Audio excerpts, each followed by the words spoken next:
Hey guys, Storm Psycho here, and I'm going to be covering a little bit of the 1.4.2 update for Minecraft.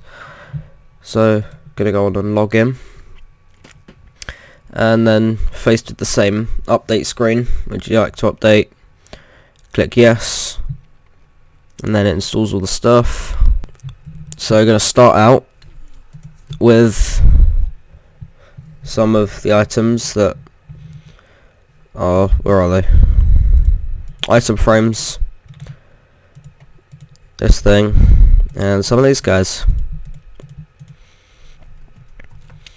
So what these heads do is they're just little custom heads which have very awesome angles.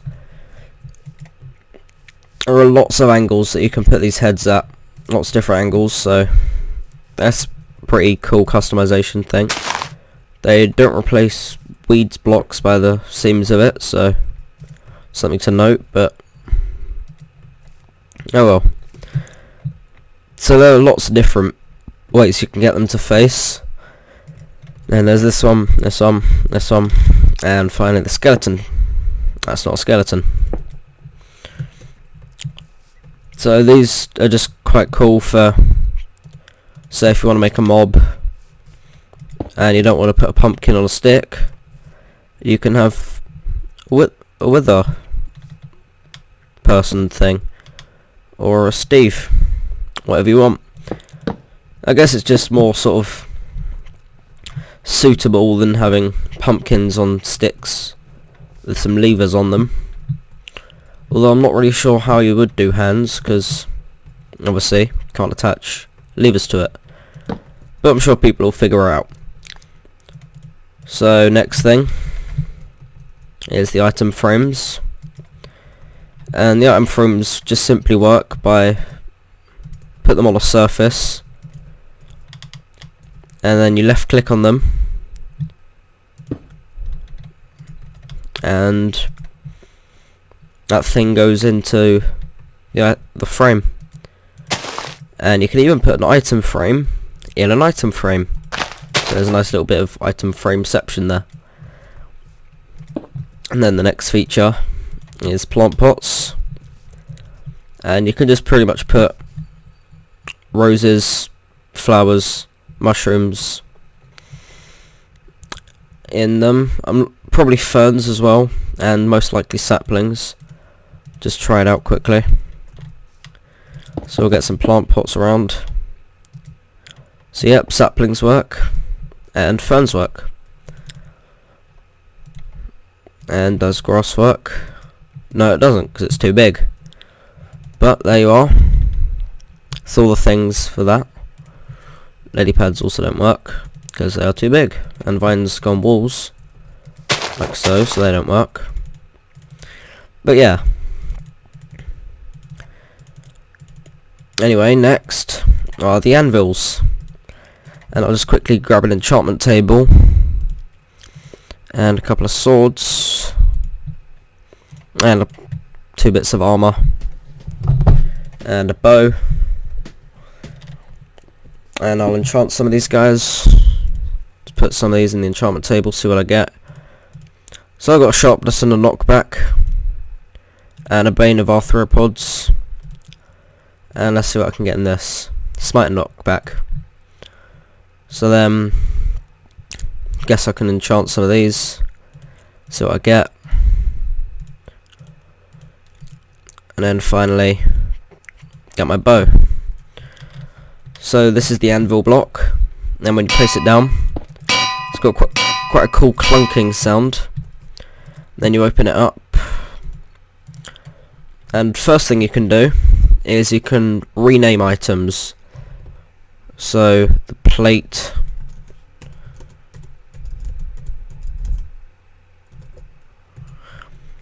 so you can call it the plate of blah blah blah, and then we take it out of the thing, and it has an XP cost, but there we are, plate of blah blah blah. But then we can put 2 chest plates together and get projectile protection 1.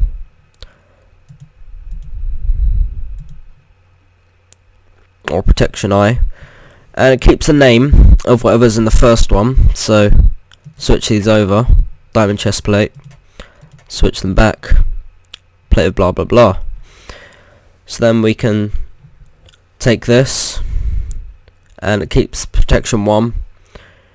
But also it will repair enchanted items, and you won't have to re-enchant them again. So if you've got a really awesome enchantment, then you won't have to go and do it all over again. So we got knockback 1 on both of these, and then on this one we got knockback 2.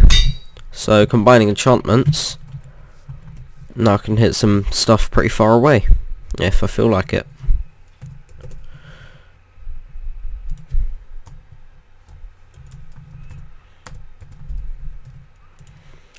Grabs a couple of creepers, and I can throw them back. So that's pretty cool. It's a really good feature that they've added, and it's just really good to see it finally in the game, a way of repairing enchanted items. And they've also added combining enchantments, so that's a really cool feature as well. And then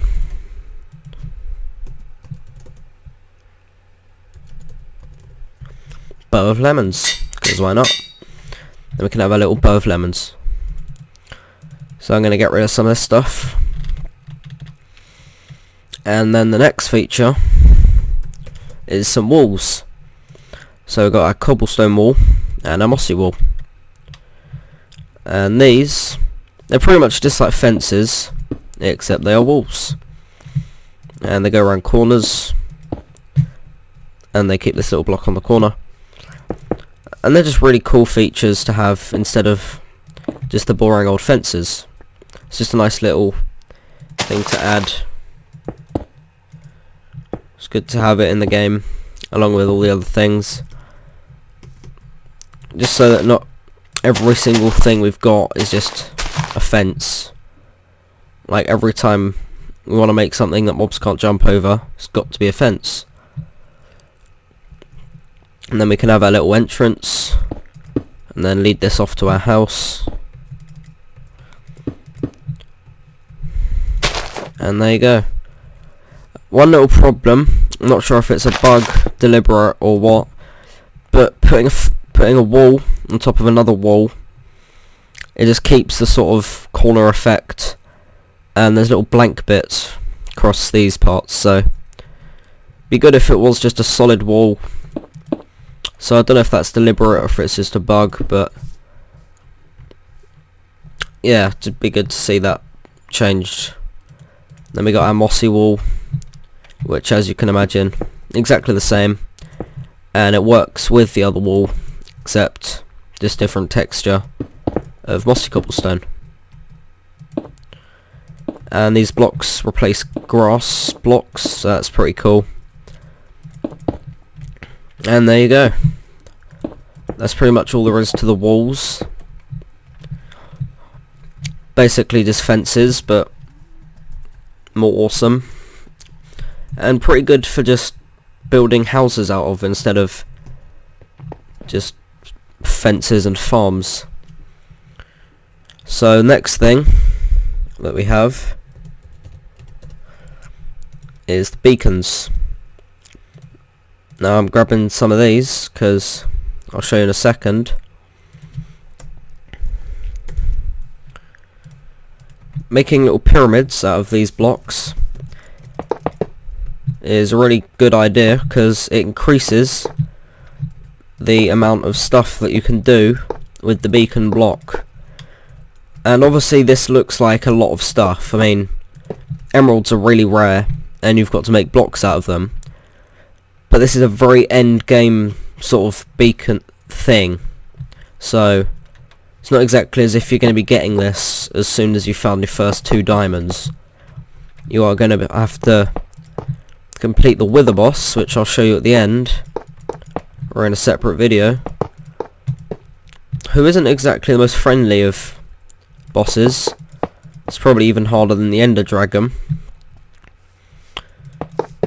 So yeah, he's not exactly the sort of person you're going to kill straight away. And obviously also you've got to go to the Nether to kill him, because there's a new mob, which I'll show you in a minute, called the Wither Skeleton, or something along those lines. And basically this Wither Skeleton drops these skulls, which you then use sort of like an iron golem to create the spawn thing for the Wither boss. Then underneath I can have iron.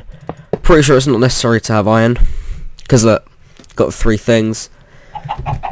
So that's emerald. Well, that's the basic thing. I don't know.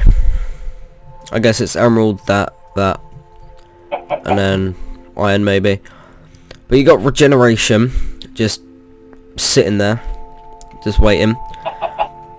And then you got speed and haste, which increases your movement speed and mining speed. Then you got resistance and jump boost, which pretty much do what they say. That's resistance to damage, and that is a boost to jumping.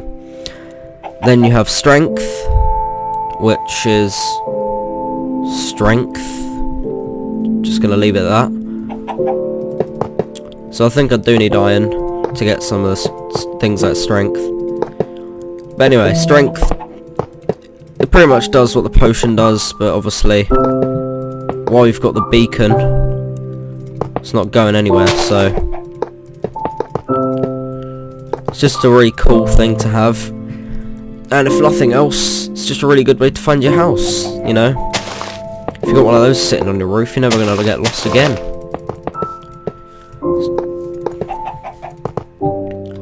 Let's just finish off making this and see if this lets us do the little thingy one. Get under there a little bit.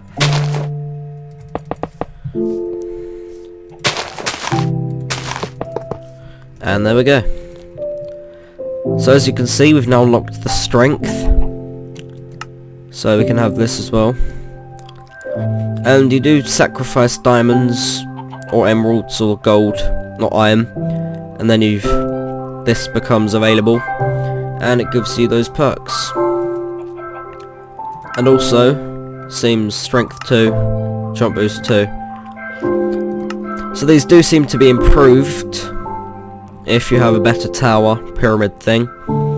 Not 100% sure if they're improved or if it's just because it's a beacon and it's not exactly cheap. We'll just quickly see. No, that one did work. So the beacon takes a little bit of time to start up. But yeah, this is just haste and speed. So if you have a pyramid like this, you're gonna get haste, speed, and all that. And then you get haste 2, jump boost 2.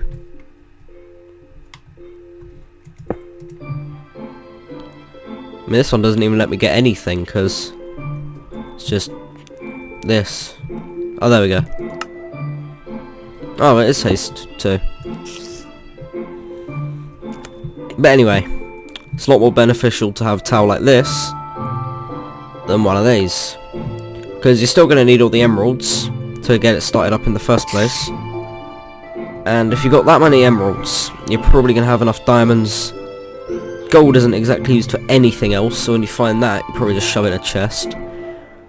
And if you're this far through the game, you've probably just shoved all your iron in a little box somewhere. So you've probably got a little collection of that around. And yeah, that's a little collection. But yeah, it is an endgame thing, as I've said. So that looks like a lot, but I mean, if you look at Syndicate's world, he's easily got enough diamonds, gold, and iron for that. Don't know if he's got any emeralds yet, but that's probably just because he's rendered so much of the world that there isn't actually any new world generating for the emeralds. But anyway, next feature is carrots. So there's the normal carrot, the golden carrot, and the carrot on a stick. And while I'm at it, potatoes. So there's a potato, a baked potato, and a poisonous potato.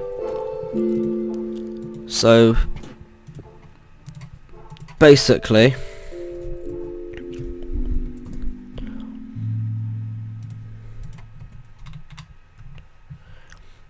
potatoes are farmed like wheat, and so are carrots. Get rid of this. Potatoes, just click the ground with the potato and you got it.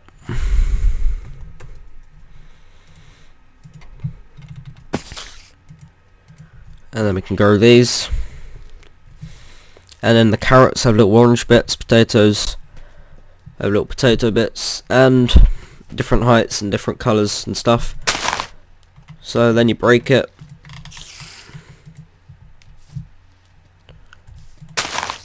And nothing's happening because I'm in creative mode. But you would get carrots dropping off of it, or whatever. Actually a good way to show you. Plonk down a carrot, plonk down a potato, and bone meal them. And the carrots drop multiple carrots, and same with potatoes. But potatoes have a chance of dropping poisonous potatoes. So make sure you don't eat those because they sort of suck. But anyway, carrots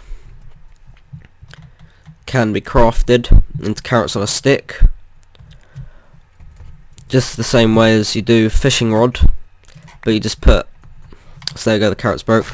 But then you just put a carrot on the end of it. So we've got a little pig, and he follows us. He seems to follow me around while I'm holding carrot on a stick, just like he would if I was holding wheat. So this is a good way of getting mobs to follow you, or pigs at least, to follow you, without accidentally left clicking them and breeding them. But also, say I have a saddle in my inventory, and I kit this little piggy up, and I get on him. I start looking around, and he's gonna go where I want to go. So before, pigs literally just walked around as they do in normal Minecraft, unsaddled. But then you put a little saddle on them, and pretty much nothing changed. You could just sit on it like I am now, and that was it. Whereas now you can actually control this pig. So you do sort of glitch out a bit on the pigs. The pig flashes a bit, and you don't take damage when going under one block things. So sort of a cheaty way to get in your house. I'm not sure if it's just because it's leaves or if it's any blocks in at all. But you can still build like this. Just get one of these. Can still build.